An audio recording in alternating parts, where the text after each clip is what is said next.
हिरनी और शिकारी की कहानी। एक बार की बात है, एक जंगल में एक बहुत प्यारी सी छोटी सी हिरनी रहती थी। वो बहुत चंचल थी। वो एक जगह ज्यादा दिन तक नहीं रहती थी।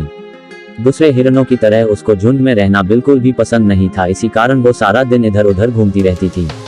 एक दिन वो हिरनी घूमते घूमते नदी किनारे आ पहुंची। उसने सोचा कि अब वो बहुत थक चुकी है, तो उसने सोचा कि अब वो थोड़ा पानी पीकर वही नदी किनारे आराम कर ले। तभी एक शिकारी ने झाड़ियों के पीछे से छुपकर उस हिरन को देख लिया। जैसे ही हिरनी ने शिकारी को देखा, वो बहुत बुरी तरह से डर गई थी।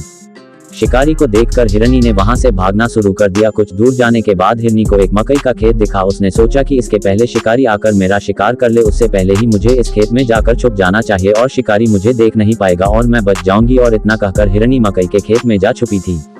मकई का खेत काफी घना था, जिसके कारण हिरनी वह आराम से जाकर छुपी हुई थी। शिकारी ने उसे बहुत खोजा पर वो नहीं मिली। बहुत देर तक खोजने के बाद हिरनी नहीं मिली तो वो शिकारी बहुत थक चुका था। हिरनी ने सोचा कि अब वो बच जाएगी और उसने सोचा कि अब तक तो शिकारी भी चला गया होगा। हिरनी बड़े आराम से मकई के पत्तों को खाने लगी। खेत में से आवाज सुनकर शिकारी समझ गया कि हिरनी इसी खेत में छुपी हुई है। शिकारी ने बिना वक्त गवाए हिरनी की तरफ अपना बाण चला दिया और वो बाण सीधा जाकर हिरनी को लगा। हिरनी ने सोचा कि जिसने मुझे शिकारी से छिपने के लिए जगह दी, जिसने मुझे सहारा दिया, उसी को मैं खाने लगी। हिरनी ने कहा, मैंने बहुत मूर्खता का काम किया है। इतना सोचते ही हिरनी तुरंत मर गई।